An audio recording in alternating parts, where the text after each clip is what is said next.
پہلے تو میں نے مسلمانوں کے اخلاق سنے تھے، اب تو میں نے دیکھ بھی لیے، پر یہ بتا جب 12,000 آیا تھا جان کیوں نہیں چھڑائی؟ تو حضرت چارہ کاٹتے کاٹتے رو پڑے، فرمانے لگے تو نہیں نہ جانتا یہ بیٹیاں سانجھی ہوتی ہیں، پتہ نہیں نا؟ میرے رسول پاک نے تو حاتم تائی کی بیٹی کے سر پہ کپڑا رکھ کے کہا تھا بیٹیاں برابر ہوتی ہیں، تو یہ نہیں پتا جب اس کی 6 بیٹیوں کی شادی ہوئی ہے میرے اندر روحانیت کتنی بڑی ہے۔ فرمایا پھر 12,000 آیا ہے تو 2-4 بچیاں پھر گئی ہیں، تجھے نہیں پتا میں اندر سے راضی کتنا ہوں، میں تیری نوکری کرتا رہوں گا، پتہ نہیں اللہ کتنی بیٹیوں کو بیاہ دے گا۔ اتنا رویا وہ عیسائی کے پیروں میں بیٹھ گیا، کہنے لگا بابا میں نے تیری مخالفت کی ہے پر تیرے قریب آ کے پتہ چلا ہے کہ تو بہت اونچے اخلاق کا مالک ہے، اور اگر تیرا یہ مقام ہے تو تجھے اخلاق سکھانے والے محمد عربی کی شان کتنی ہوگی۔ ظالم کی بولیے جاتے نہیں لوگ جھوٹے گواہ بن کے، وکیل صاحب کو نہیں پتا ہوتا کہ یہ بندہ مجرم ہے جو میرے پاس آیا، کیا مجرموں کے وکیل نہیں ہوتے؟ بولے تو اس کو پتہ نہیں ہوتا وکیل صاحب کو کہ یہ صاحب مجرم ہے،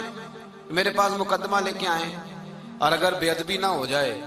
تو میرا خیال ہے قاضی عدالت کو بھی پتا ہوتا ہے کہ مجرم کون ہے اور مظلوم۔ میرے نبی پاک صلی اللہ علیہ وسلم نے اس قدر زیادہ سختی فرمائی اس مسئلے میں، فرمایا جس کو پتا تھا کہ فلاں آدمی ظالم ہے،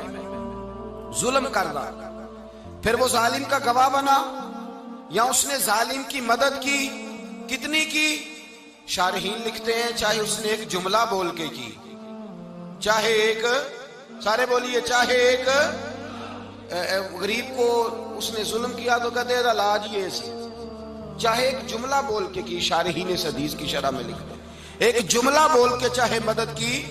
جس بندے نے کسی ظالم کی مدد کی کسی مقدمے میں یا کسی صورت میں اور اسے پتا تھا یہ ظالم ہے، میرے نبی پاک صلی اللہ تعالی علیہ وسلم فرماتے ہیں اگر اس نے مدد کی، ابھی ظالم کی بات نہیں ہو رہی، ظالم کے مددگار کی بات ہو رہی، اگر کسی نے ظالم کی مدد کی تو حضور فرماتے ہیں خدا بھی اس سے بری و ذمہ ہے، رسول بھی اس سے بری و ذمہ ہے۔ سنبھال کے رکھے اپنی نمازیں، قربانیاں، حج، زکوٰۃ سنبھال کے رکھے۔ اگر ظالموں کا مددگار ہے، الیکشن آ لینے دے، آپ کو نظر آ جائے گا کون کون ظالموں کا مددگار ہے، نظر آ جائے گا۔ اپنی جیب سے لوگ پیسے دے کے ظالموں کی مدد کریں گے، ان کے فلیکس چھپوائیں گے، بورڈ لگوائیں گے، جیبوں سے پیسے دے کے۔ ہم نے خود آگ لگائی ہے چمن میں اپنے، بے سبب گردشی ایام کو الزام نہ دو، ہم نے خود نور کا ظلمت سے کیا ہے سودا، کر کے توہین سحر شام کو الزام نہ دو۔ ظالموں کے مددگار میدان میں آ گئے، یہ چھوٹا لفظ نہیں، میرے حبیب پاک صلی اللہ علیہ وسلم نے فرمایا جو ظالم کا مددگار ہے سن لے جو سجن کے ساتھ کچہری جاتا ہے، وہ یاد رکھے جو دوست کا گواہ بنتا ہے، وہ یاد رکھے جو کہتا ہے میں مانگی گیا تھا، مجھے بلایا گیا تھا قبضہ چھڑانے کے لیے کسی غریب بیوہ کی جائیداد پہ، وہ سن لے تو مدد کر کے نہیں آیا، تو خدا کے ذمے سے نکل گیا ہے۔ رسول پاک نے فرمایا تیرا میرا تعلق ختم ہو گیا، تو ظالم کا مددگار ہو گیا،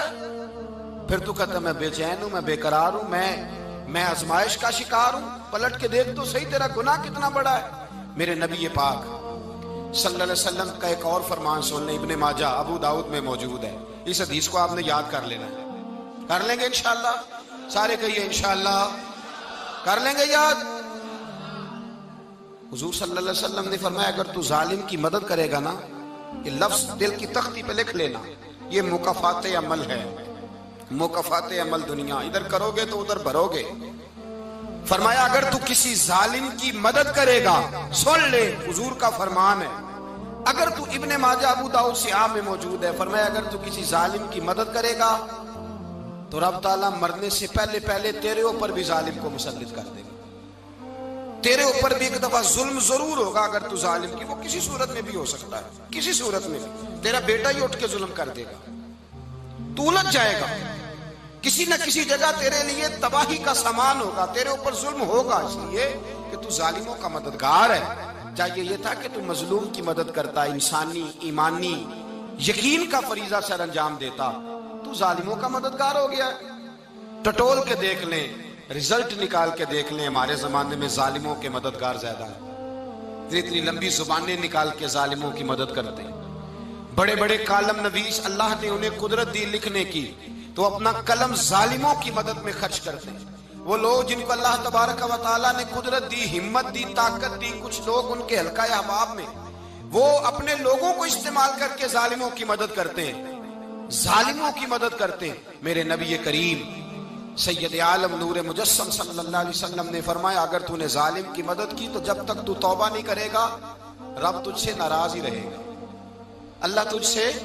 او بھائی جس سے رب بھی ناراض ہو گیا، نہ کھانا نہ پینا نہ سونا نہ جاگنا نہ نیند، پھر تیری ہر چیز تیرے لیے آزمائش ہو جائے گی، پھر تیرا سایہ بھی تیرے لیے خوف کا سامان بنے گا، پھر زندگی جیتی جاگتی لاش بن جائے گی، تو اپنے کندھوں پر اپنی میت اٹھائے پھرے گا جب تو ظالم کا مددگار ہوگا۔ اور نبی پاک صلی اللہ علیہ وسلم نے فرمایا ظالموں کا مددگار بھی ظالم ہوتا ہے، ظالموں کا مددگار بھی، سارے بولے ظالموں کا مددگار بھی نہیں، کو نہیں، آپ سارے نہیں بولے، ایک دفعہ بولے ظالموں کا مددگار بھی، پکی بات ہے،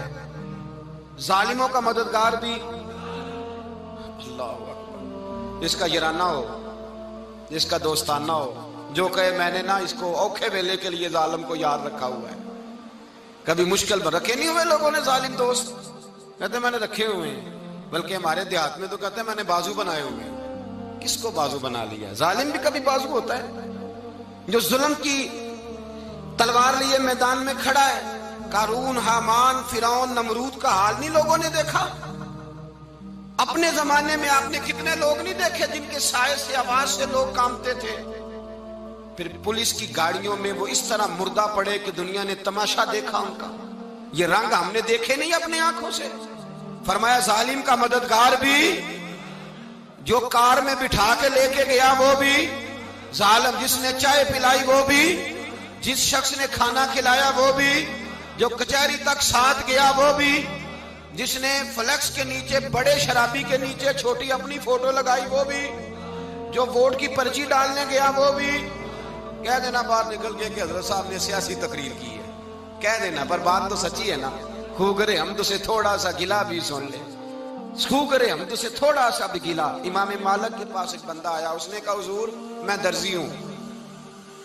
ایک ظالم بادشاہ مجھ سے کپڑے سلواتا ہے، میں تو ظالموں کا مددگار نہیں نا۔ ایک ظالم بادشاہ مجھ سے، حضور میں تو مددگار نہیں نا ظالموں کا، جو فرمایا ظالموں کا مددگار بھی ظالم ہوتا ہے، تو کپڑے لے کے آتا ہے میں سی کے دے دیتا ہوں، ذمہ داری نہیں۔ یہ ایک آدمی دکاندار ہے، اس سے کوئی بندہ چیز خریدنے آئے گا تو تھوڑی کہے گا میں نے نہیں دینی، تو دے گا۔ کوئی بندہ اگر کسی شخص سے کوئی کام کہتا ہے جو اس کی فیلڈ ہے، اس کا شعبہ ہے، اس کا معاش کا وہ سلسلہ ہے، کہتے ہیں یا رسول اللہ صلی اللہ علیہ وسلم ظالموں کا مددگار بھی ظالم، حضور نے فرما دیا۔ تو امام مالک سے بندے نے مسئلہ پوچھا، دل کی تختی پہ لکھنے والی باتیں ہیں، کہا حضور میں درزی ہوں، ظالم کپڑے سلواتے ہیں، میں تو مددگار نہیں نا۔